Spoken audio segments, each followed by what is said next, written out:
Welcome to BET headquarters. I'm Deborah Level. It's 2 p.m., so it's time for our morning staff meeting. Our leader, Bob Johnson, had a dream of creating a network that would accomplish what hundreds of years of slavery, Jim Crow, and malt liquor couldn't. The destruction of black people!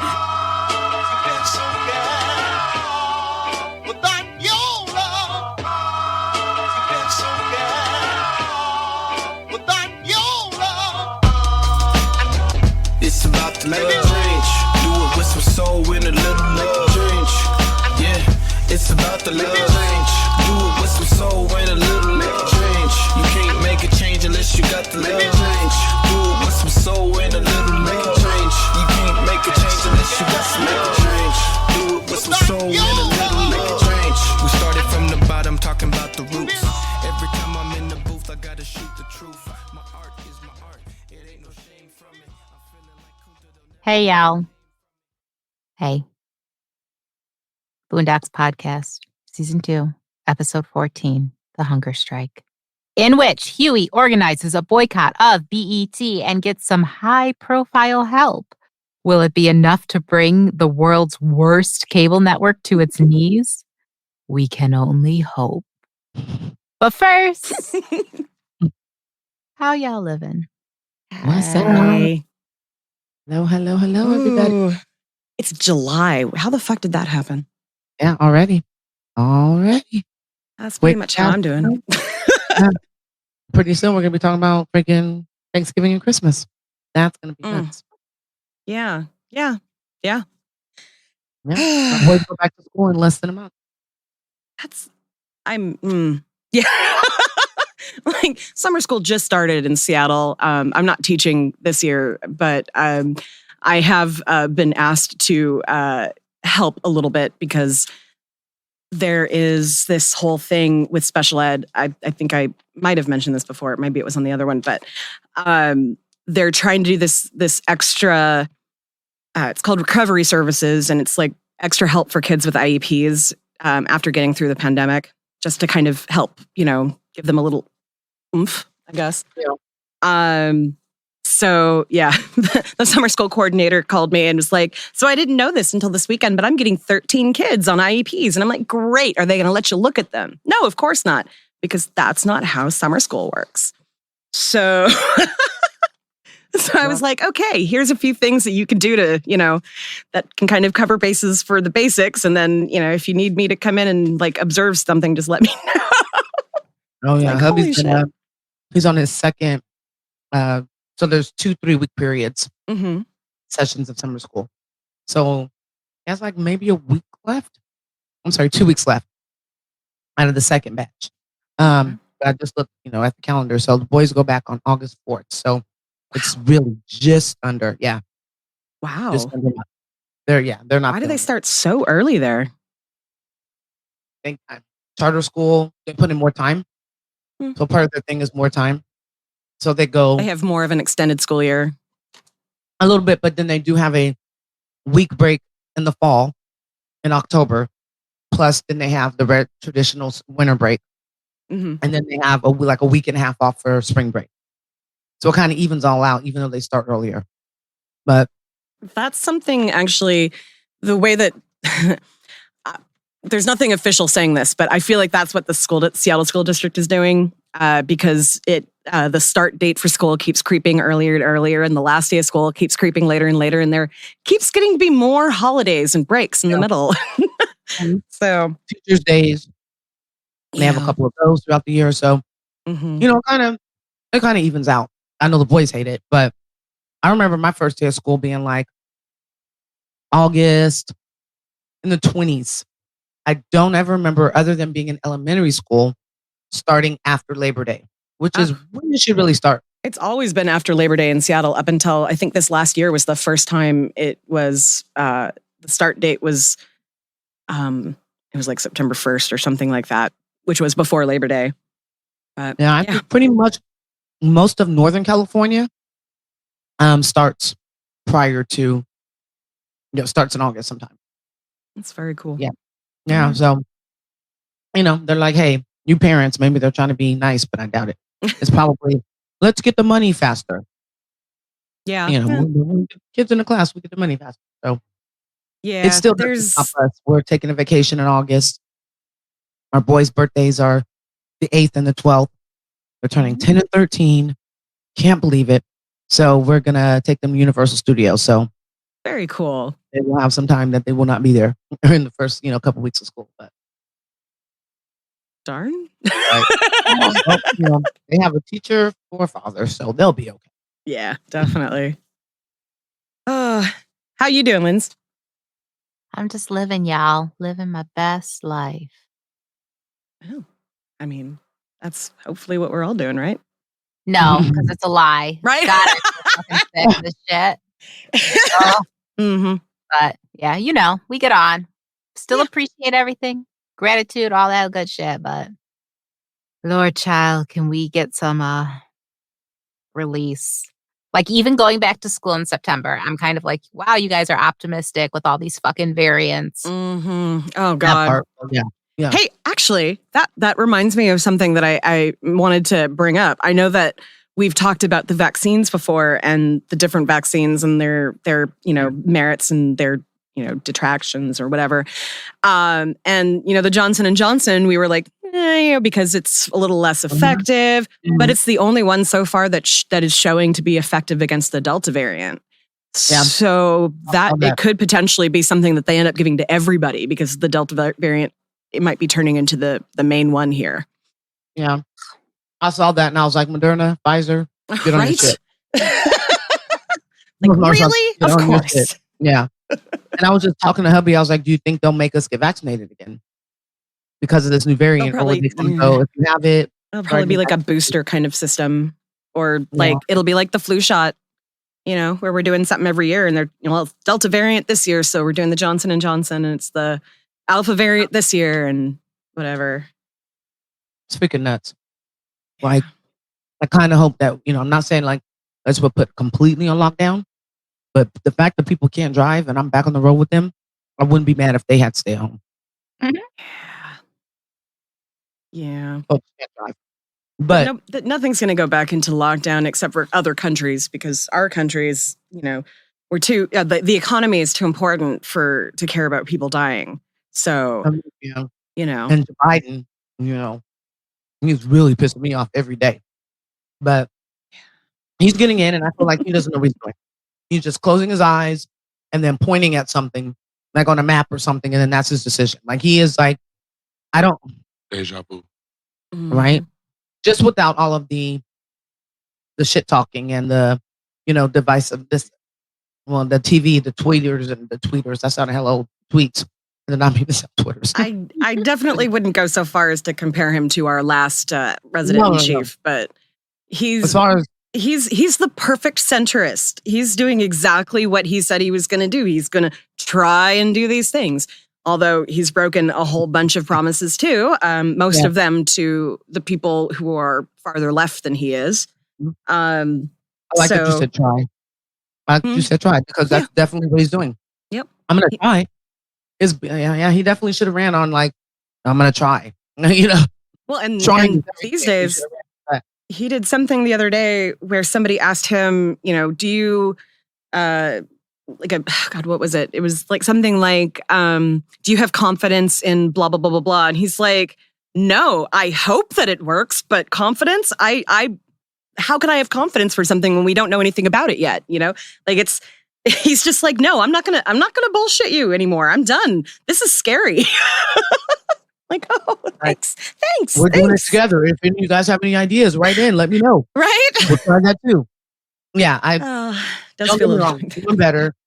I felt like it was just a little sigh of relief earlier the year. Yeah. But I will give it to Lindsay because Lindsay was like, I don't know, y'all. It can be, but it's still going to be fucked up, and it is. Yep. So we're just going to have to go ahead and do what we do and get through the 4 years, and hopefully we'll have people that'll help out or something. I don't know, but I don't have any faith that whatever comes next is going to be any better. I was having that conversation. I was talking to the the summer coordinator at my school, my former school, we were talking about, she's got kids who are in high school. And we started talking about mental health and how we don't feel like the district is at all prepared for the amount of mental health needs that are going to be in the next few years with these kids. And, one of the things that she said was she was talking to the guidance counselor at her kid's school. And basically the guidance counselor said the majority of our senior class doesn't believe they have a future. And yeah. And this is at a private Catholic school that, kids who've probably never been depressed in their life before pandemic, maybe there were stuff, but not to the extent that most kids might experience. So yeah, like if the more privileged among us are pretty much unhelpful for anything better happening, like it's hard for me to do that. Wow. I wonder why that is. Like, is it because of living through the pandemic? Is it? Yeah. Yeah. It's a lot of it. Gospel though, so, and we're definitely not a privileged Catholic school. So I think it might also be the support system that certain people have and how they got through the time, and how they chose to either chose or chose not to follow guidelines and things like that. But I know, just to give some glimmer of hope, I know for our students, that's not their mentality. And ones that do think that, they're freshmen. They have 3 more years of high school or anything anyway. Yeah. These are, from what I understand from our conversation, like these are incoming seniors who are basically like not confident in the idea of college because, we're going to be not going to be able to go and it'll be all online anyway. So why should I apply to the one that costs, so-and-so or whatever gets this prestige? And, these are kids who, like my another friend's kid who goes to the same school is going to, which it's UPenn and like this, as like I can't remember the fucking words. No, anyway, she's going to a just below Ivy League school, basically, because she didn't want to pay for an Ivy League school. Yeah, that makes sense. Hopefully, what that would do, maybe that frame of mind. I hope maybe so. It'll take a couple of years to trickle down, but then maybe it will become more, more affordable. Maybe that's something that can kind of, get the colleges, get our financial aid system, whatever needs to be done to make it more affordable. Maybe that'll happen. I mean, maybe Joe Biden will not try to forgive the loans, but will. Maybe. So I definitely understand that. I think that we've known several of his past graduates that, we were at our resort. We ran into a parent of somebody that he taught for 4 years. And we were like, what is she doing? And she's like, she's at UCLA. Well, she's like, she's online for UCLA. She's like, but it hasn't been, the work schedule hasn't been any lighter than it would be if she was there. The bigger difference is her being able to move away from home and have that college experience of partying and whatnot. She's like, but if you had the opportunity to not live on campus, if your family could afford an apartment, then there was still that kind of environment around the college. But how many people, I know I would have told my child, bring your ass home. I'm not paying for an apartment, for you to do school online just for you to live down there. So it definitely depends. It definitely depends. But I think that it should really start an urgency into looking into why college is so expensive and what the options are for people.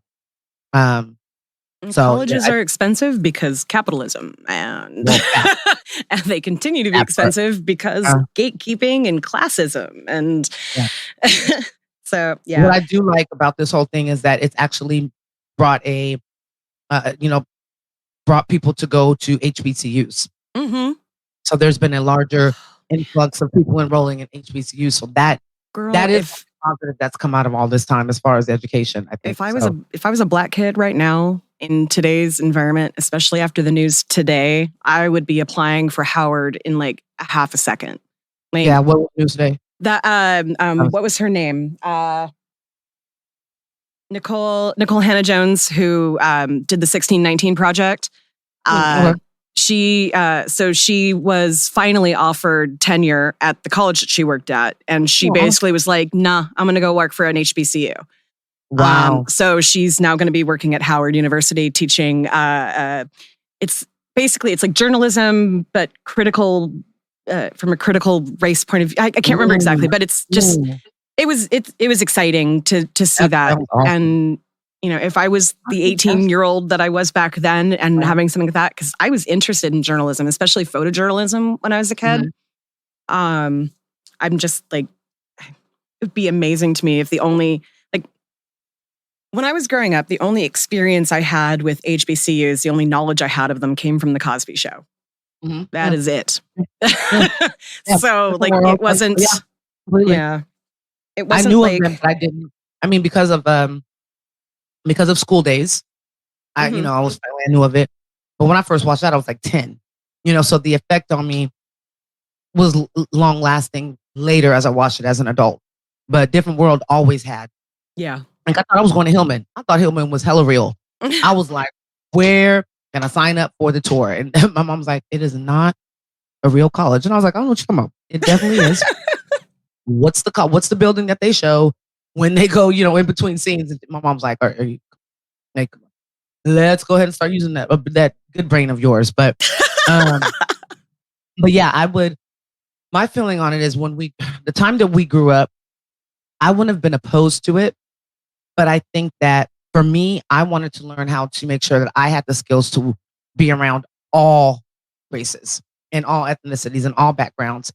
So I felt for myself in the 90s going into the early 2000s that was a better environment. In today's world, I could definitely see my children saying that they wanted to go be around people where a majority of them are more like them.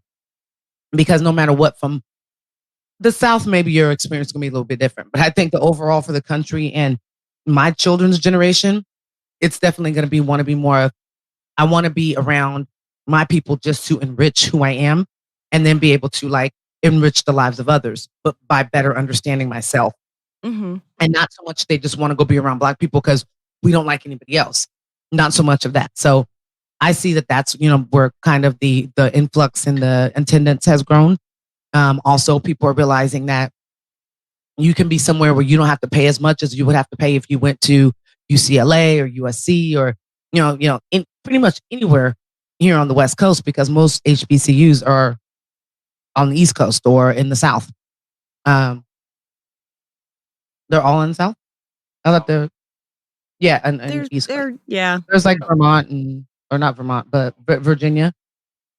Which is part of the South, technically, I think. Is that would be West Virginia.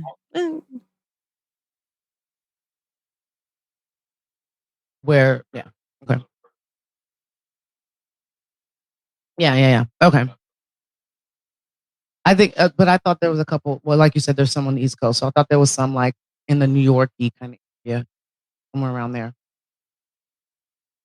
I don't know. But yeah. Yeah, I remember. Okay, yeah. I don't know why I thought Virginia was not the South. Well, that's why I thought that. That's why I would think that then. Okay. Geography did leave a little bit of something.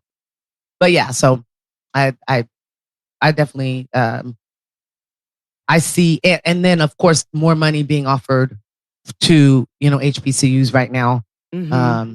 Better opportunities for your financial aid packaging and things like that. I think that all adds to it. But it's also very interesting to see that it's not just all people of color. It's not just all Black people. Yeah, because my niece wants to go to one in Texas. Yeah. It's actually interesting. I didn't actually realize that my dad went to an HBCU. I mean, technically it makes sense because he grew up in that college town. But that's funny. That's probably why he encouraged me away from that. Anyway, sorry. I was just looking. I'm like, wait, I feel like I know that there's a couple in Texas and Louisiana and Oklahoma and yeah. Those are all part of the South. Yeah, that's. Yeah, that's what she was saying. Yeah, you know what? It would be nice to start one on the West Coast, but I don't think that they think Black people from the West Coast have the culture. You can't start it historically Black well, college. not historically, but just a black college. Smart ass. Will you get off your mic or something? No, so not historically, but just a black college. I think, that has the same kind of foundation and ideals that historically black ones have. Mhm. But I feel like they don't think that those of us that are on the West Coast, I think, are culture enough or have enough of a connection to our history to be able to have that here. Well, I believe my- that. my- Yeah, I'm gonna have to do some research into stuff later. Anyway, Yes. let's move along because I have something very, very important to share with you. All right, Let's do so as we've been talking about basically since the beginning of this podcast, we have this wonderful friend named Dennis Guggen who a long time ago did some custom pop vinyls for Dean and I for our other podcast. And when we started this one, he decided he wanted to do some for us. So now we have our collection in front of us of our Boondocks pop vinyls plus the lovely hosts of the Boondocks podcast. So we're going to show them to you if Dean will hold them up for the camera, maybe. So MJ, who do you want to see first? I'll say Uncle Ruckus. Uncle Ruckus. All right. So some of this part might be shown on as a video. Ooh. So Ruckus, Yeah, I love it. Darkest of all of them is the big giant eye. Oh my God, Like, he did really even the good. ponytail, everything. I Look at love his it. man-tail. I love his man-tail. I love it. I love it. Wow. I love that you just did the whole like hand model thing. Yeah. All right. Like he's showing us the lipstick colors, that he's about to put on. Yeah, no. Lindsay, who do you want to see? Granddad. Granddad is a bobblehead even, so it's even better. I love this. Oh, He looks grumpy and Oh he's my wearing God, sweaters. glasses. What a good job. right? I Oh my love that God, one. that's awesome. New shoes. Then a New shout out. You did great. or for today's episode, fake meat. Fake meat. Right? Make me. Who's Love that. next? Who's next? Big old show. How about Show. Riley? Yeah. Yeah. Oh, damn, that's a good one. Like the eyebrows That's are great. The good. smirk. Yeah. The hair is almost perfect. I love it. Oh my God, that's such a good job. I talked about him on my podcast Nice. this week. Yeah. So I'm gonna have to shout him out again, but that is dope. Next we have Huey That's a good Huey. with his big ol' afro. Yeah. He shaped it up for him a bit. I like it. Mhm. Edge up. And then, Tom. Looking very dapper in his blue suit. Sarah smile. That looks good too. I love the suit. I like that. And then Jasmine. My brain just went, what? I love it. I love just the little puff. the No, little that's puffs good. are Like, I so can't even great. imagine how you would even start making that. That's so good. It's hella That's creative. cute. Yeah. Now, the main event. Show mine first. Let's save theirs for after. So mine, which I love that he did it based more on my avatar for this. Yeah. So like the That hair was is definitely good. closer to what my hair looks like. Yeah. I like that. I like you got the color, the glasses. That looks dope. That looks so much better than even in the pictures. And I know I'm seeing it on video, but still. Right. All right. Here comes MJ. That's hard to tell in this, but the pink is like bubblegum pink. It's so cute. Oh no, it's awesome. And I love that he has my design. My barber is going to love that. Oh my God, she's so cute. Love it. Hell yeah. And last but Cheers. definitely not least, a blue-eyed Lindsay. Yeah. Blue-eyed beauty. I love it. It's I was kind of telling hard. It's also hard to kind of tell, but there's a lot of like highlights and lowlights in the hair that you just can't really see Oh, yeah. on the camera. When I showed it to my husband, he's like, holy shit, he even got your gray hair. Oh. Oh my God. Tell your husband, love him. Like his honesty, that was great. Maybe a little too much. But No, it really, I have like when we meet in person, y'all will see it and be like, holy shit, I have a lot of gray and blonde hair. I got a lot of gray hair too. I don't really. That's wisdom. Actually, yeah. My mom was almost completely gray by the time she was 17. I lucked out and got mostly my dad's hair.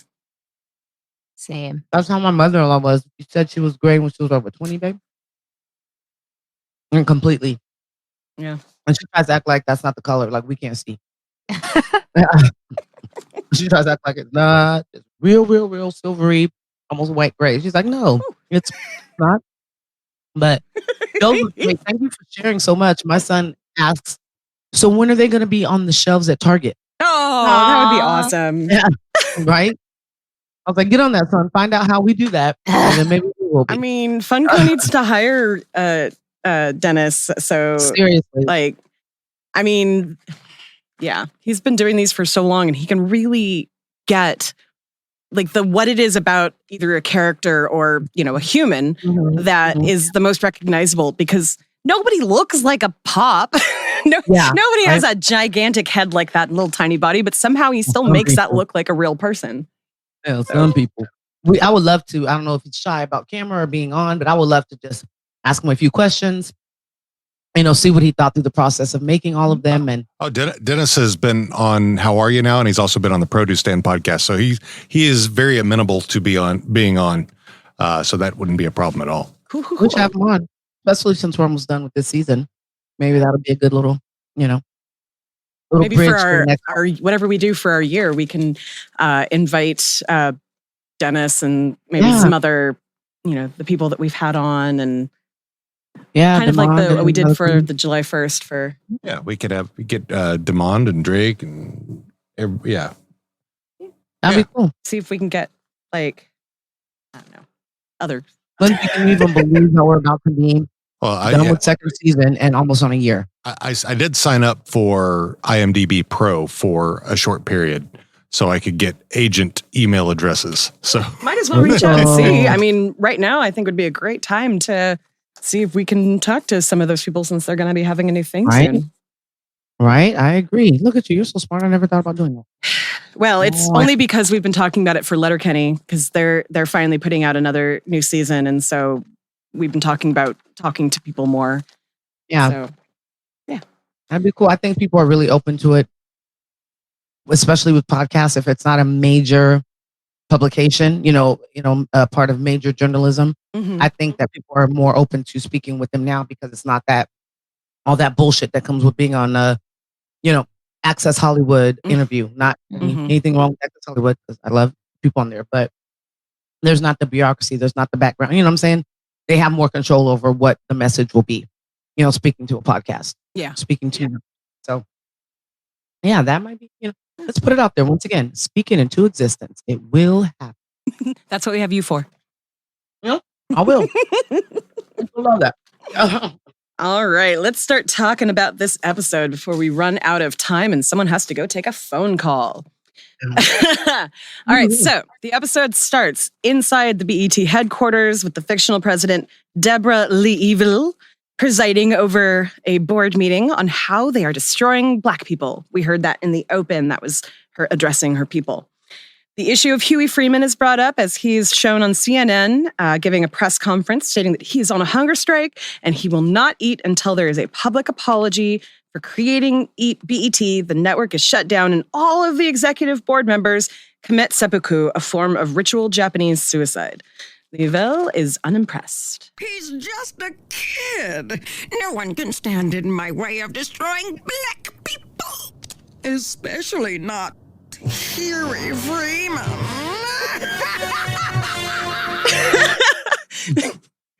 All right, so right off the bat, you know that she is evil. You know she is evil, and basically she's addressing these people in front of her just like Dr. Evil in front of his minions.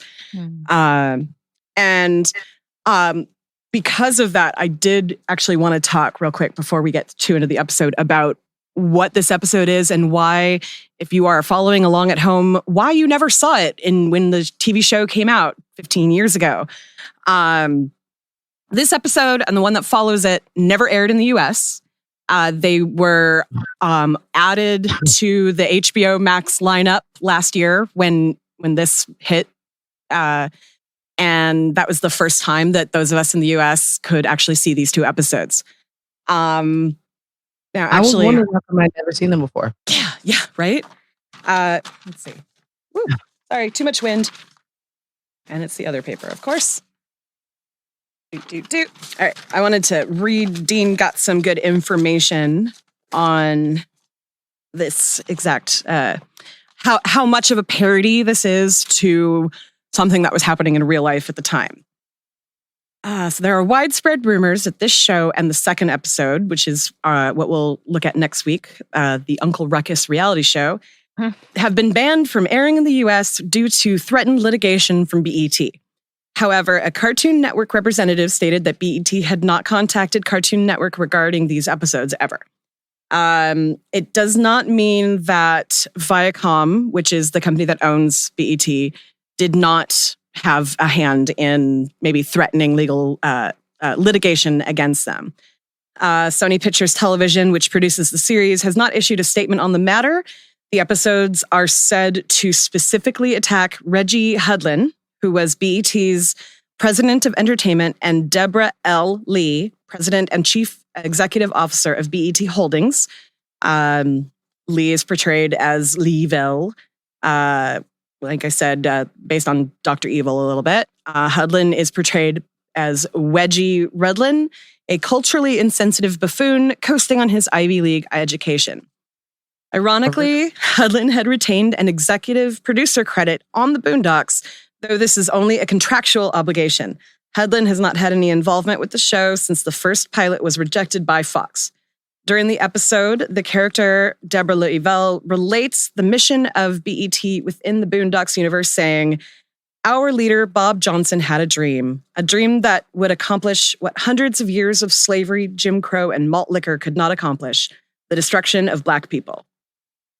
So basically, the thought is that Magruder is throwing shade at people that he used to work with because BET did not work well with them, basically. That's how I understand that. So this whole episode is him just going, BET is a shit network that is ruining Black people's lives, and here's a little peek behind it in my magical point of view. I mean, not mad at the episode. Right? I'm mad at the episode. The episode is really it's really interesting how today this episode was. Mm-hmm. So, because I don't think BET is good right now at all. No, I actually technically would know. I haven't watched it in forever. Yeah. I mean, if there's a Martin rerun on, or if you want to see like Baby Boy for the 1000th time, then hey, turn on BET. I will say that it was a huge part of my growing up. Video Soul, the Bobby Jones Gospel Hour. Oh gosh, what was the one that was for teens? There you go, Teen Summit. Isn't it? There you go. Yeah. Teen Summit was good. I like Teen Summit. It was not trash. See This World. I mean, come on. Like an avatar of like a Shanae. Like literally, it was that. But I think that before the mid 90s, it was okay. It was decent. It was trying to do what MTV was trying to do, but for our culture, which I think it was a big feat. And I think that it was something that they definitely gathered a certain audience. Like I said, going from, so representing what Black people's lives were. You had the Bobby Jones Gospel Hour. You had you had the religious side of it, or the gospel music. But then you also had what more of the Black culture was into, which was video soul and R&B and hip hop and whatnot. I do like when they tried to represent or show that Black kids go to college. I did College Hill. I did like that. I did like Baldwin Hills when they tried to give us a Black version of like the OC in Laguna Beach. Like there's some jewels in there. I was going to say, but then once they got bought out by Viacom, then I think that's when it clearly became a detriment. And it was just like, let's go ahead and put on what we think Black people like. Yeah. Let's put down the lowest brow, like stereotypical shit that we can think of. Yeah. Yeah. Yeah. You know, and it makes sense that they probably did jump into litigation because look what they did to Nick Cannon. Mm-hmm. You know? I can't remember why I stopped watching BET. Like my dad used to watch it when I was growing up, like what you were saying. It was probably the only, like, I mean, he wouldn't invite me to come watch it with him. He would watch it like in his room. So it wasn't something that I watched a lot. Yeah. Video Soul and stuff like that. That's something that, you know, my mom and I would watch, but it was it was on already and she came into the living room. It wasn't like she was like, 6 o'clock Video Soul. And then when it kind of switched over to 106 in Park, it definitely, I think 106 in Park tried because the two hosts were college educated. And I think they wanted it to be like just a really good entertainment show that was based in what our current culture was. They left when I think really Viacom started to try to make it a shit show. You know, that's when AJ and Free, you know, they were gone. All of a sudden, then you had fucking Bow Wow hosting the shit and like just a whole it definitely was not good towards its final days. But you know, watching the freestyle battles, you know, being able to go, oh my God, they used to have some dope artists. And now you turn around and go, oh, Blind Fury, you know, the blind white dude that killed everybody. In the video, yeah, you should look him up if you don't know who he is. But I know you can see the look on my face, like what the fuck? So it was their Freestyle Fridays, and it was a huge competition that would go out throughout the whole year. And so then they would have semifinals and stuff like that. But it was a blind guy. Want to say he was from like Pittsburgh or something like that. Maybe I don't want to say Detroit, but somewhere on the East Coast. And he came and killed everybody. Like his flows were just ridiculous, and it was so different. We had Eminem coming around, and we had Eminem pretty new, but you never seen somebody who was disabled, and especially who was blind, who was so just prolific, I think, in freestyle battling and whatnot. So there were some, like I said, some gems, but overall, and I know Deborah, I know her from, you know, from like when they brought her out on award shows and stuff like that. I mean, I don't know her, but I know of her. So it was very easy to identify who her character was supposed to be. But that does make me wonder, was it really like that behind closed doors? Did they really see Viacom as like massa? Was it that intentionally, like, were they intentionally trying to, you know, lower the intelligence level of their viewers, basically? Yeah, I mean, and maybe not to that extent, but just being okay with showing shit that was not beneficial to the Black culture. You know, being okay with, and their thoughts maybe being like, well, that's what they like, so let's give it to them. So it definitely did make me think that during the episode. So I don't know, Lindsay, was Video Soul, or not just that show, but was BET something that, you know, was a huge part of your upbringing, or were you somebody that was like, I don't fuck with that shit, I'm MTV girl? I was poor, y'all. We didn't have cable. We had UPN, like you said last week. But I know the only thing I do know, of course, is the BET Awards. Like I would go to my auntie's house and watch it. And then like, I know a lot of my friends as adults, like watch Being Mary Jane. I've never seen it. I've been told I should watch it. Don't want to see it. Yeah, that's about all I know, honestly. Yeah, I mean, they're trying. I think they have a couple of Tyler Perry shows on there now. I think, you know, don't quote me, but I think they have a couple of his, like, basically Love and Money soap operas. Yeah, they're kind of like soap operas. And you know, some of them have done good, but I don't know, because overall people do still very much watch BET. First of all, I don't know why people would have cable and pay cable company everything that people pay when you can stream shit. But 2001 Viacom. 2001 is when Viacom took over. Yep. So that makes total sense, that because if Magruder worked with them for that first bit before Boondocks really took off. Yeah. And that makes sense, because if you were anybody in journalism in that time or coming out of college, you either tried to work, you worked and ended up getting a job at MTV, or it was BET. You know, so that totally makes sense. Like Baldwin Hills, like I said, one of the shows that I liked, it was like a Black version of Laguna Beach, which I love Laguna Beach. That was cool because it did show, hey, there are Black people that, that do have a different life, that go to a kind of privileged school, that, Parents were all Yeah. either athletes or actors, musicians or actors. Yeah. Mm. And the thing was they weren't current big stars. Like it was more 80s stars that they were children of. 80s, yeah. Because it would make sense. So their teenage kids would have been teenagers in early 2000s if they were big in the late 70s, early 80s type stuff. Mhm. So it comes on Hulu, and my 12-year-old's like 100, and he's always about seeing Black people in a different light. And I said, you know what? I'd be okay with you watching that. Like that's not that bad. College Hill, nah, not yet. Because College Hill was definitely the real world for Black people and Black people that are in college. So. Do you, as someone who watches BET, do you agree with the kind of backhanded thing in the beginning where it was like, we take reality shows from 5 years ago and just cast Black people and do the same thing? Like, is that?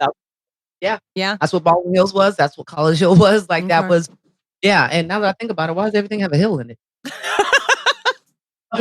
Hills are for Black people. I don't know. Or rich people, maybe. But, no, yeah, it definitely was. I think when they started to change is shit like being Mary Jane. Because that wasn't anything that, you saw on MTV. But now that we. Yeah, the Mexican. What?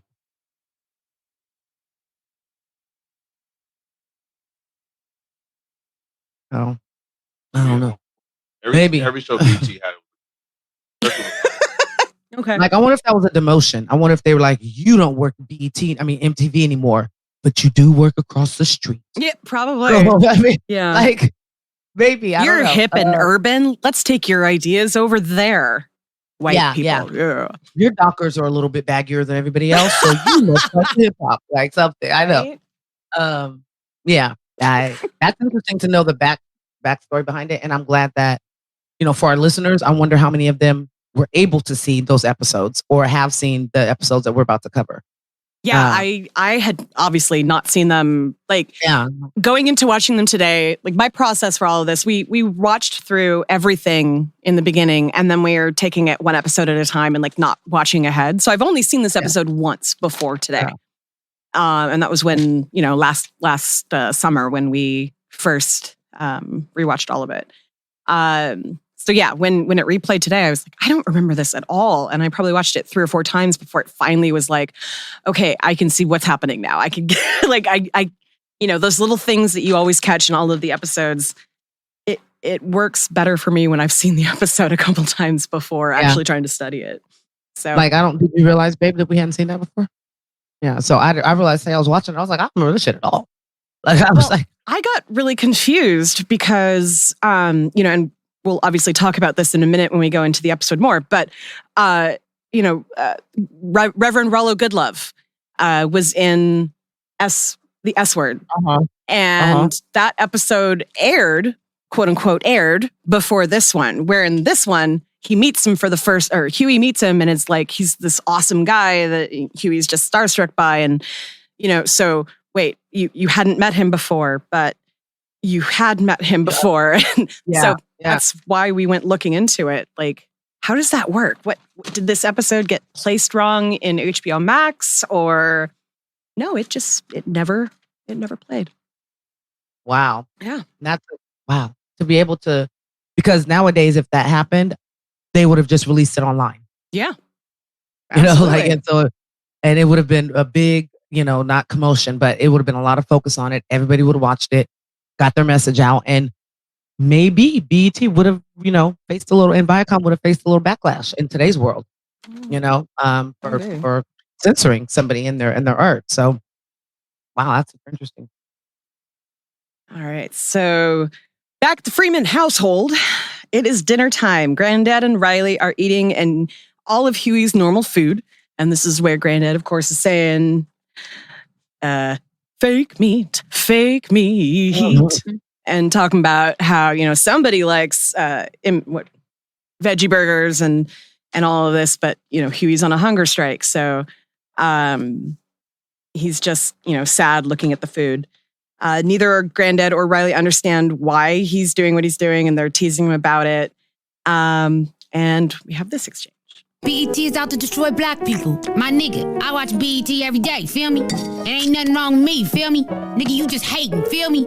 That's why you ain't never gonna have no paper, ain't never gonna have no bitches, feel me? Wait, watch your mouth. See, that's BET. He's right though, Huey. Women don't like all that hating. You better listen to your granddaddy.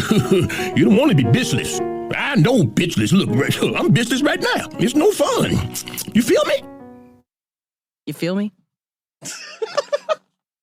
So obviously, like Huey is implying that BET is just turning us all into the same stereotype of a black person. You feel me? And then Riley goes ahead and just validates that Right? in his response. And Grandpa. granddad. So yeah. So the range of ages is very wide. Their reach is very far. Yeah. And I mean, so for me, believe me, like I said, watched Uncut, watched BT, watched the music, the videos they put on there. Like I said, I just told the whole thing about Freestyle Friday. Obviously, I watched it. Mm-hmm. But I also had enough sense to know to take that shit with a grain of salt. Like, it's entertainment. That doesn't dictate who I am and what my life experience should be. So where does the responsibility of BET really fall? And shouldn't, not saying everybody does, but shouldn't the influence be very light? Because we should have control over knowing and having common sense and knowing, like, well, that's a video. Like, so that's not really what shit's like. I don't know. Maybe I'm just thinking because I have that foresight, but what do you guys think? Like, do you think it's their responsibility fully, or should it be as a community and as individual people, our responsibility to live a life opposite of that, if that's what we desire? And if you desire to live that lifestyle, perfect. Then you're doing you.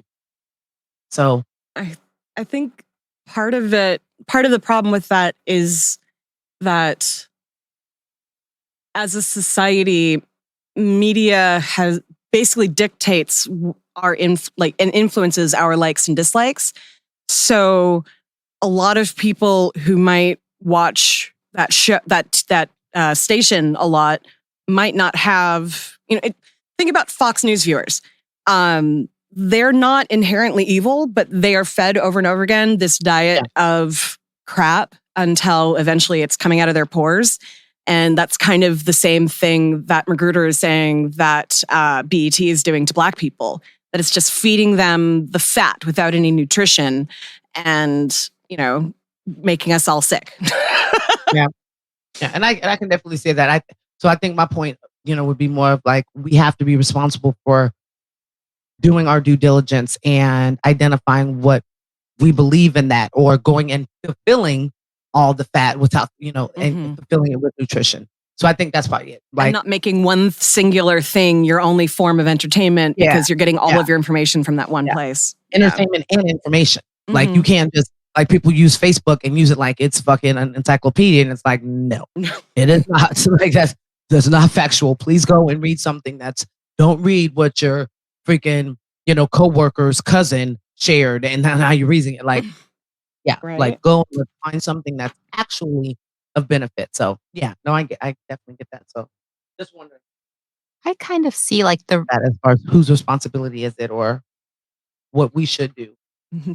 Go ahead, Lindsay. I think I know I'm always on here waving that hood girl flag, but I feel like black culture is different in that way. Like, I feel like a lot of shit for us that goes mainstream tends to start down in the hood and kind of circulates up. And then like you don't typically see, like, you may see Beyonce wearing some shit now and everyone's like, oh my God, so cool. But I just don't think I feel like just hood culture has more of a hold on black people than just what the people at the top are doing, we do. Like, think a lot of rap music starts down with mixtapes and, rap battles and shit like that. Or, and then it kind of like you see it resurface or be remade sort of as people level up. Like grills. I don't think, grills kind of started out with celebrities running around with grills. That was some good-ass culture shit. That and somehow Southern. It's it's kind of like what we were saying, though. It's like they're taking what they think is good about black culture and making it accessible to white people. Like taking something that could be nutritious with, the rap battles and the just the music in general, the fashion. Yeah. And taking it and making it accessible to white people. That changes it inherently. And I think that's what it is. While BET is a Black network, it's run by a lot of white people who are seeing hood culture and going, I get it. And I'll put it on TV the way that I get it. Yeah. Without actually trying to include the people that are in that culture. But I think in doing that, like that's kind of my thing. It's not like you can't feed that back to us because it came from us. Right. Now this is my bias coming out, so I won't go on too much of a tangent. Where I think it gets fucked up is that when these elements of culture, and I'm sorry guys, I feel like I'm always harping on the Kardashians on the show. Like when they take these elements of Black culture, Black, blue beauty, Black, and try and like sell it back to Black people, that I think is kind of where the irresponsibility lies. You know what I mean? Like now we all want to get ass injections when a lot of us have like, rounder butts. Like I don't know that you need all that, sis, but you see it, you see that being marketed through white culture and sold back to you. So I guess if you want to say it takes that sort of pathway, sure. But I think at least me, like even like Tyler Perry movies, all of this kind of stuff, Diary of a Mad Angry Black Woman, blah, blah, blah, blah, blah. Like growing up and watching that shit, you watched it, yes, because it was like entertainment that was a little more tailored to us, but you totally watched it like a campy Hallmark movie. You totally knew that this was just like a church play. You know what I mean? Like none of us took it, I don't think, to that degree of like, seriously, this is influencing me in any way. But that's just my sort of thought on it. No, I like that point. So I definitely think for those of us that, like our generation, we looked at it as that.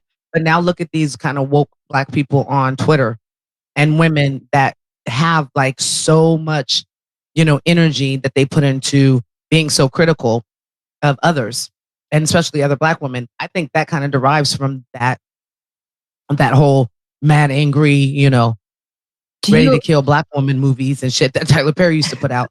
I think that influenced maybe a younger generation just right under us, that it didn't leave the impact on us. Because I feel like that's where a lot of that comes from. I think we get that from because that's more of my generation. We get that shit from Real Housewives of Atlanta. VH1 is like the new ratchet, right? Like I be watching all the Love and Hip Hops, Love and Hip Hop Atlanta, Love and Hip Hop New York, Miami, da da da da da. Like we watch all these. Black Ink LA. Braxton's. Like we're kind of like snatching it all up from there. But to your point, it's probably still the same kind of TV. It's just dispersed on networks aside from BET now. Yeah, that's true.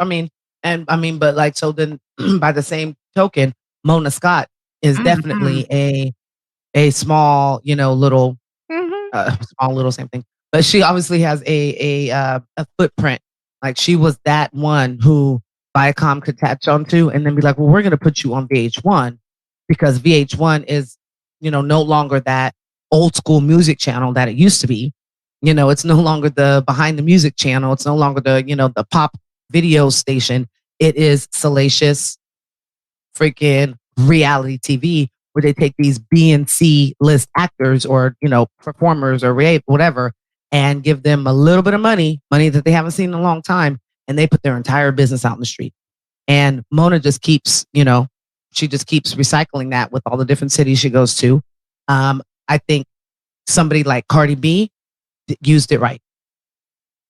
So if you're going to be on that platform, get what you can out of it, but make sure that you're going to have this longevity in your life that doesn't strictly focus on you being on Love and Hip Hop and all the ratchet shit that you did on there. In your 30s and 40s. But it's funny that you bring that up, and then I get to that because you would think nowadays there isn't that influence. Like we were just saying, that influence is somebody who, in Viacom is telling you what that's white, telling you what the culture is.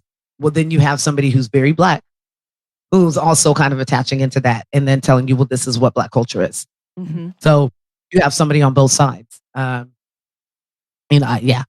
get me started on Mona Scott because I've talked about that situation. Her before. But yeah, Aaron Magruder, look, you guys got a whole new little this time. You don't even have to talk about BET this time. Go ahead and, It's reality TV in general, which, Yes, I think is going to be addressed a lot in the next episode. yeah, I'm interested. I wanted to watch it today, but I was like, I always try to watch it right before. Mhm. So I don't. So it's fresh in your have a mind. week. Yeah. Yeah. So All right. So the phone rings and Hugh picks it up. It's Reverend Rollo Goodlove. And again, this is the initial one that was supposed to air before the S word. So Goodlove wants to tell him that, he's an ally and that, he's right there with him. And Huey, of course, is like, oh, so are you going to go on a hunger strike too? And Goodlove, while he's eating fried chicken in this limo, is like, no, man, I gotta have lunch with Puffy later. And, so basically it's like, I'm going to be your ally. I'm not going to do what you're doing because what you're doing is not what I want to do. And then, so he basically tells Huey, I want you to be at this rally with me and we're going to support your cause. And, so then the next day, Goodlove takes the stage and he stirs up the crowd, telling them how bad BET gets. He gets on a roll. As he gets on a roll, the curtain drops, revealing a band. Rollo begins to perform with them. The crowd loves it. Now, Goodlove is based on, was it Al Sharpton? And all of the things that they say about Goodlove. Did you actually, Dean, you were going to look up not the Village People, Parliament. You didn't look that one up yet? Okay. We were curious if, because they mentioned specifically that he was a part of Parliament Funkadelic. We're like, oh, I wonder if there was somebody in it that, ended up being getting into politics or religion or something. That's what I was thinking too. Yeah. I mean, he definitely is based on Al Sharpton, but then I was like, okay, we know that Al Sharpton wasn't in a funk band, but we knew that he was rich. Right. You know that. He works for the FBI, but hey. But he definitely, he ran for president. He's currently, I believe, is he on MSNBC? Yeah. So he's on MSNBC on a weekly, nightly news thing. I think he does on the weekends. And he's a commentator and is still doing all these political action stuff. Part of an ensemble, group of host stars is his own thing. He has his own show and then he shows up on other people's shows. So, then Huey gets back from that rally and he tells Granddad how inspiring Goodlove was and how the crowd just loved it so much. And Granddad says he saw it on the news and he tells Huey he still doesn't understand what the problem with BET is because he loves Beyonce and she can shake it. And so, then we've got Huey and Goodlove in Goodlove's limo. And Huey brings up the idea of taking the protest directly to BET headquarters. Rollo shoots it down. He says it's not flashy enough. So he's going to use his diamonds and his class to influence young people because that's how you have to reach them, not direct action like, going up against the headquarters. And of course, while this whole scene is happening, it starts with him eating ribs in the limo. Then they're at a restaurant where Rollo continues instructing Huey about how he has to do all of these things, and he doesn't really want to be at all of these different celebrity event things. But Rollo's eating caviar, and then they're in Goodlove's pool where Rollo's eating grapes and drinking champagne. Continues to tell Huey that he has to do the hard work by rapping and learning new dances and that sort of thing. Just basically saying, celebrity culture is the only way to change anything these days, which, is basically what people are still saying now. I love how it was so obvious that he knew that Huey was on a hunger strike, but yet he continued to be in front of this child. Right. But then also that he did the Superman. I was like, really do Superman. Which is hilarious because it's basically like I'm learning all these stupid things so that the kids will be attracted to our message. And they're attracted to diamonds, so you lead them in with the diamond. Leave them with the truth or whatever bullshit. They walk away with the truth. Yeah. Then we are at BET headquarters again, and Evel's assistant comes in to show her the new slogan ads. Mistress Level, the new slogans are ready for your approval. Oh. BET, it's what's on in the background. BET, you niggas have nothing better to watch. BET, complain to someone who gives a fuck. I'll think about it. I picked that clip because it's seriously Jess Magruder saying how shitty BET is. Look how boring we are. We think you don't give a shit. So we're just, it's just so it's insulting, which is awesome. That he keeps bringing that up. Her phone rings right after telling her that Good Love and Huey are on CNN talking about the BET boycott. Evel says she knows how to handle Good Love as she cackles. We find out the boycott is growing as we see a montage of people turning off BET to go read a book or, do something different, throw the remote across the room or whatever. And then we have Rollo Goodlove's show where he's interviewing former employees of BET, tries to get more dirt, and also at the same time is basically guilting the guests into also propping his career up. And at the Freeman residence, Huey is showing Granddad the exposure the movement is getting from Good Love on his TV when there's breaking news story about Rollo getting a lap dance from a stripper in the House of Cheeks. What's wrong with going to a strip club? I don't see anything. I don't see anything wrong with that. But of course, it's a reason to be judgmental, right? And to say that you can't be an activist or you can't be going for the rights of people or making sure that we're actually providing good entertainment to our culture, and then go around and tip somebody or have some nice cheeks in your face. That's not a good thing to do. But then also he's a reverend, so that part. One thing I found funny though personally, like I am known to frequent every once in a while certain establishments where people consensually take off their clothing for other people's money, and the only thing that I saw that could be controversial there was that someone had a fucking video camera in a strip club. Like you can't even take your phone out of your pocket while you're inside.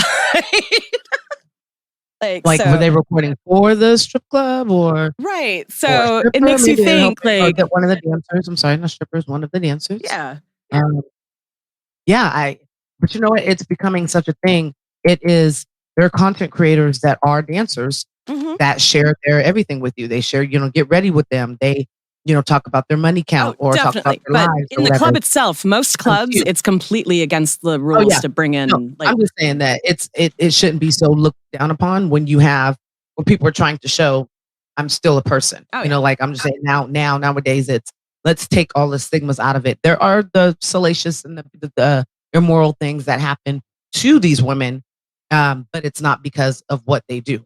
So let's just, so it shouldn't be such a taboo. But of course, anything where women are taking control of their bodies and sexualities, that's a taboo. That's what I was waiting for. Because that's what it comes down to. It's the woman having the power over what she does with her body and how she earns money. And, I feel the same way about all sex work. As long as it's fully consensual by everybody involved, who the fuck cares? And stay the fuck out of it. Yeah, or, pay to watch it. It doesn't affect what you are not or maybe doing in your behind closed doors, but I think a lot of it is what you're not doing. So but we go from there. But yes, nothing. I wouldn't care if that was Reverend Goodlove's thing. I'd be like, he's not saying boycott strip clubs. He says BT. So right. And to be honest, he was smooth in how he worked that, where he was like, where else would, Jesus hung out with sinners and prostitutes and, saying Mary Magdalene was probably his baby mama and stuff. How, pastoralizing to a flock that is so low is the best because those are the people that really need to be brought to God. And like, not so many words, but that's basically what he was saying. Switch it up, make it work. Yeah, exactly. And, honestly, it's not in Seattle, but it's somewhere nearby. I can't think of what it is, but there is actually a ministry that goes to strip clubs and works with the dancers to, basically have church service and stuff in strip clubs for these women and other people that work there and, not judging them at all, but making sure that they have access to God, basically. Yeah. I think that's really cool. And I think there should be more things where people with religion are non-judgmental. If only if. Right. So then we are at Huey's tree, where Huey tells Rollo that the stripper incident was not a good look. Rollo explains that the people in the streets, in order to wait. Anyway, that's what I was just talking about. About how going out to actually preach to the people is better than just being having the money for nothing, really. Then we get another montage of other sketchy dealings from Rollo, like selling high-interest loans that exploit the underprivileged, or as they say, the poor and the desperate. And he goes on news programs explaining that the scandals don't hurt him, that it's just nonsense and as they would say in today's parlance, partisanship and all of that bullshit, whatever to spin it to make it work for him. And then he escalated things by putting out a DVD about how bad BET is to their talent, which is directly linked to the Walmart documentary from around that time period where, and like even references it in here about how Walmart employees would donate to these people because, they may be locked in for overtime shifts with no extra pay and they might have to be on food stamps, but at least they're not working for BET. That was straight to the gut. Right? It was so perfect, though. So back at the Freeman residence, Huey is showing Granddad. Oh, wait, nope. I'm sorry. I messed up there. Back at BET. That's where we are. Leeville is watching the news of the boycott when the network president, a white man, walks in. She and the program director both kneel before him, which he finds very weird, and tells them that the boycott is killing them and needs just give them what they want. That's when the news breaks in. Not everyone is in support of the boycott. Listen to what this BET supporter had to say. Every time a black baby is born, I'd give him a plasma TV and one channel, BET.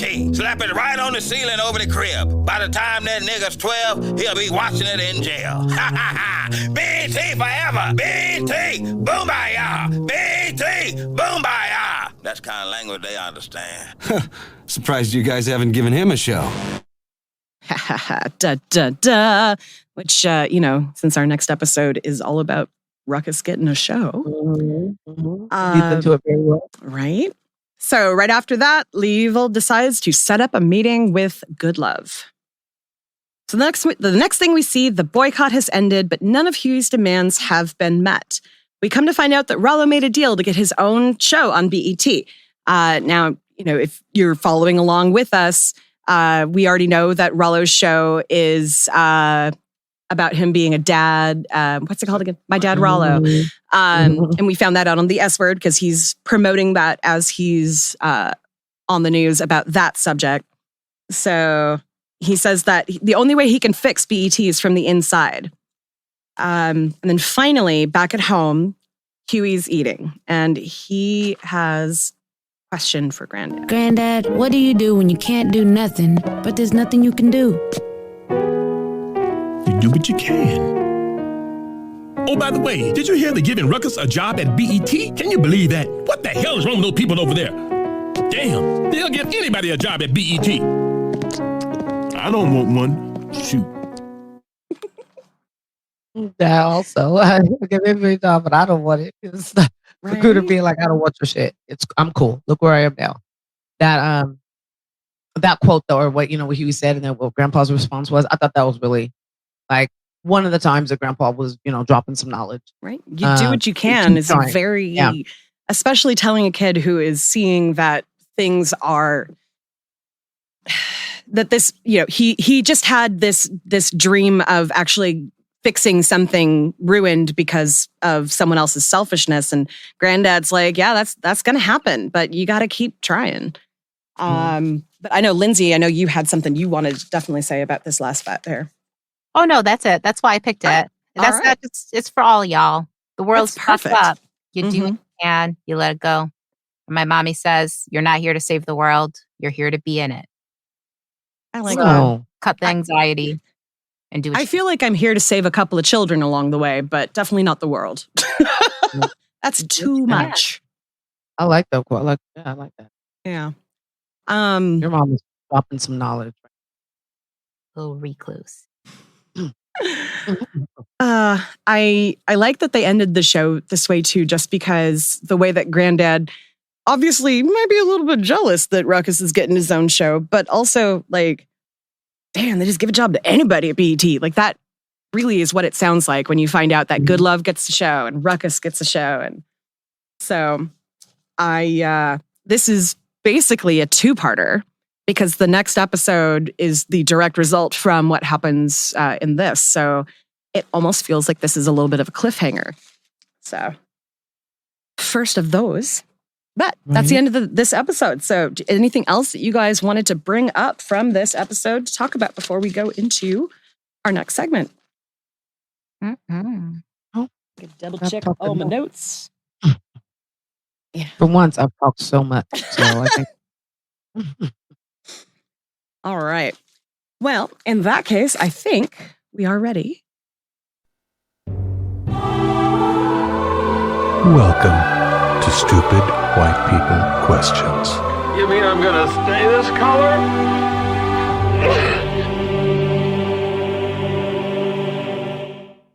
Thank you, Steve Martin. By the way, I was watching, off topic real quick, Steve Martin, a couple of YouTube videos. I was on YouTube today. And there was Steve Martin was on the dating game. And the Bachelorette was Dean Martin's daughter. What? And Steve Martin won. That's all right. At the time he was writing for Laugh-In. So he was like their head writer over there. So it's funny that I'm gonna have to look that up. I think I remember that from something, like just knowing that tidbit that he was on there. But I would love to see. I didn't know about Dean Martin. I'd love to see that episode though. What was funny about it is that he was being himself. He was just being silly, and like what something about being inside of a closet and trying to bang to get out, and kind of all kinds of crazy shit. While the other two guys were trying to be smooth and all this other stuff, he was just being himself, and he won. Always pick the funny one. That's right. Yeah. That's funny. So anyway, today's white people question comes from Young Mama Cycle on TikTok. And I think this has been brought up previously, but never in this segment. But did you grow up with a dad? Yeah, because, no black dads ever stick around, according to, some media for decades. And it was their doing. That's exactly what they were trying to do. The incarceration and the war on drugs, period. On drugs, which is a totally fucking made up thing, and all that. Yeah, of course. But how many military kids were drafted from black families that weren't from white families? And yeah. I mean, I definitely have. Still around, still alive, still gets on my nerves like dads do, and like they're supposed to. So. Yes. Yours. Well, I want to say, did you? I mean, there's definitely more. I grew up with a dad, but I don't know if I could say that I know him or knew him. No, I'm saying to the girl with the question. Yeah. Did you you want to ask that question and just if somebody asked you that? Mm-hmm. Yeah, like people of color, you just assume that people of color don't have one, but I know a lot. Yeah. Of white girls, and that explains probably why you guys end up with black dude because you're trying to make that dad come back, or you trying to make somebody mad. But there's a lot of you guys that don't have a father, and if you do, he's not in your life. Like, he's not present like he needs. There's a lot of dads that are black that even if their parents aren't together, they make it their duty to make sure that they're involved in their children's life some way, somehow. And I can't say that for all. So, answer that too. Yeah, it's not a race thing. It's there are people who abandon their families of all races, and it's more that society is built to separate black families than anything that black men in particular are doing or not doing. Oh, yeah, 1000%. All the way through. So even when you do claim it, you do kind of make it hard for a man to live, because then they have to pay X amount in child support. And I'm not saying that's a bad thing. You should. But if there's a couple that can come to an agreement over what should be paid so that child can still live a good life, or, be like, that should be done. It shouldn't be held against somebody that's trying to get their life together, especially if you have the baby younger. And now you're in your mid-20s. You maybe have getting your life together. You got a little bit of income coming in. And then all of a sudden, it's like, well, your driver's license is going to be taken away because you avoided to pay what we dictated was a good amount for you to, regardless on whether you could live on it or not. And I'm not saying that. Yeah, the whole system is screwed up, and it's not. Yeah. But maybe sometimes the child needs to be with the father and not with the mother who's getting the money and not using it on the child. So there are those instances as well. So there's a lot that is systemically done to allow that to be the case in some portion of the community, not all, like a lot of people think. So yeah. Anything you want to add, Linz? There's like 1 million studies on it. I started to Google it, y'all, but I just was like, I can't read all these statistics. Right? I feel like they do this article every fucking year where it's just like, it's about like, how do you define being a father? Is it because most black dads like might not live, like they get married? Black people tend to get married less than white people. That's just the truth. And so they tend to live apart from their kids at times. Or maybe they have a kid from a previous marriage, and white people do this shit too. So they live with one child and don't live with the other. Like, they do the study every year where they're like, oh, it all really comes down to how you define fatherhood. And then, yes, of course, like you guys already mentioned, there's the whole history of it. But I swear to you all, this has been debunked like 1 billion fucking times. Stop it. Go read the fucking article. Right. Like, just look around. Honestly, just look around and ask some people that of, maybe not even somebody that you're friends with, but just somebody that you work with, somebody that you go to school with, somebody else, and just observe, and then really find out for yourself that it's like Lindsay saying, it is not just strictly to one race and one group of men. So look at Donald. And it's unfortunate that they get put that on them as black men, because you have to also deal with being a black man and being a father in today's world, and then raising future black fathers as well. That's a huge responsibility. They don't talk about that.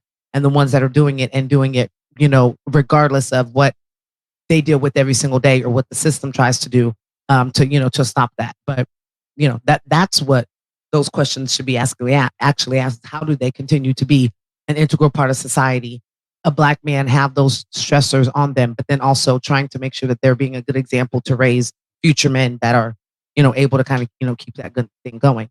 That's, I tell him all the time that it's one of the biggest things that I admire is that he's able to continue to be who he is, but also raise black men, and not just have to raise a man, but you have to raise them a little differently and teach them many different life lessons than what he did or what anybody else does. One of his peers, has to. So that's something that should be celebrated, because we're the ones that are doing it, or not me, because I'm not a man, but our black men are the ones that are doing it, and many times doing it successfully. And I think that's what you guys are scared of. So that means we're always going to be around. Well, not if BET has anything to say about it. Not if every police union in the country has anything to say about it. Right. That's what they're scared of, right? Absolutely. I'll say that my dad left when I was 2 and wasn't in my life very much every other weekend.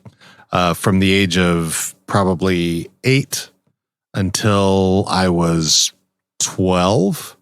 And then we moved further away by half an hour, 45 minutes. And then I saw him maybe 3 times a year.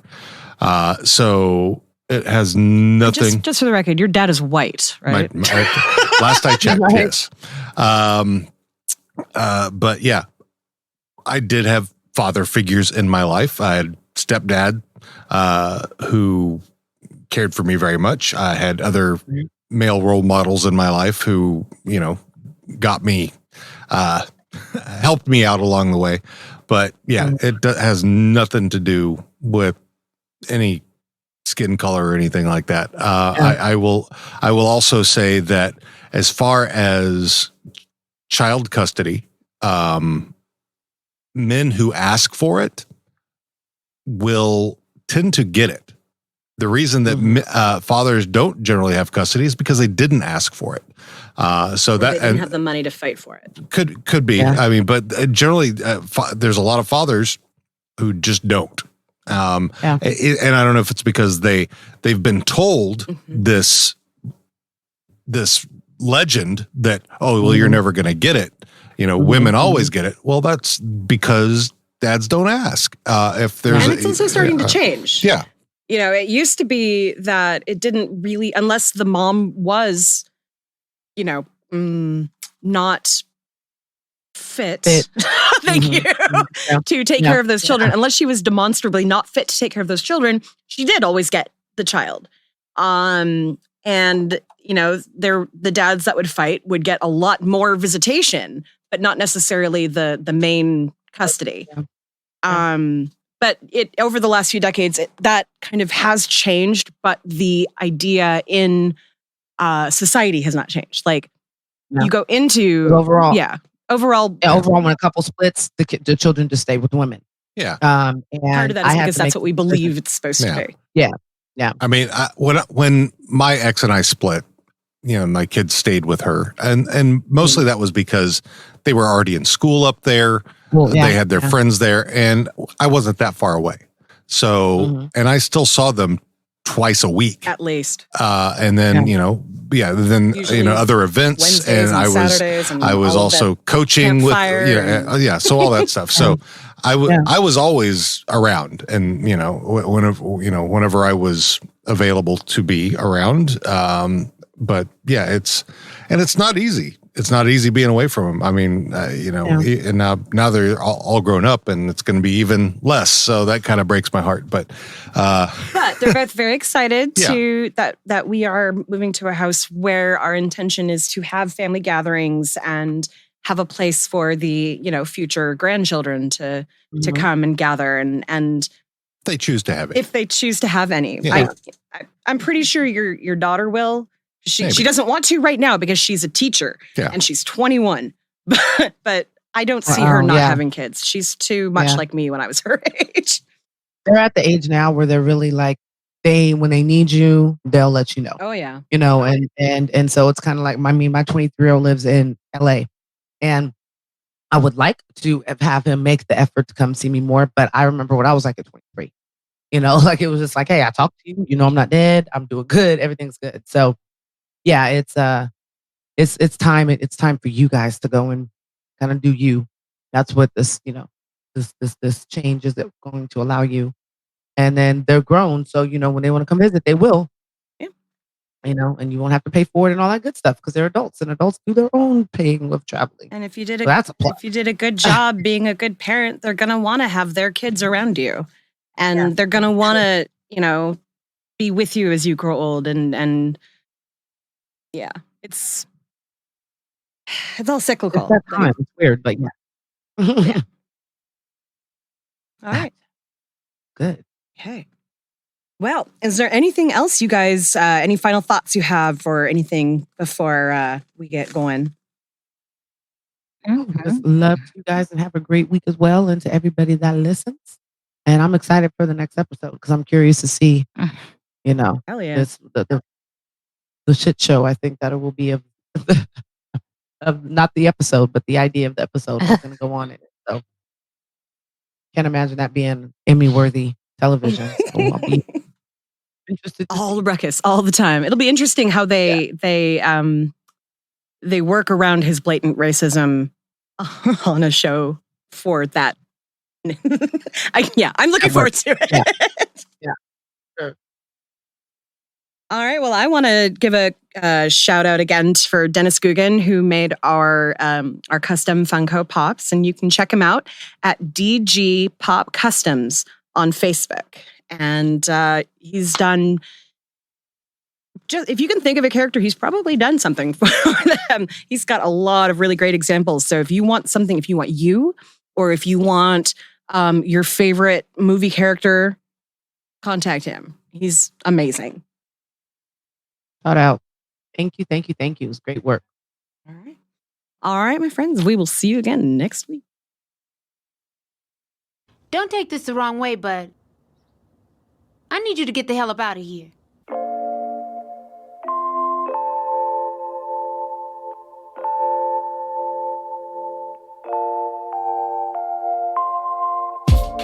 Hey, thanks for joining us again as we make our way through the trials and tribulations of the Freeman family.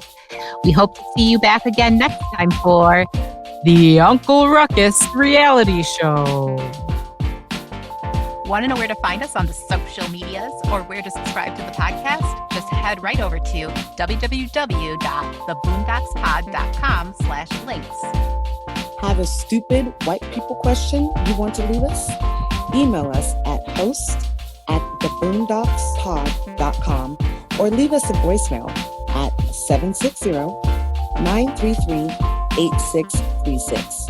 That's 760-we-3-undo. Shout out to the artists who've created our intro and outro tunes. Our intro is #MakeAChange by KIRK. You can find them on Spotify, iTunes, and Tidal. Our outro is Good Times by Audio Binger. You can find them on freemusicarchive.org and YouTube.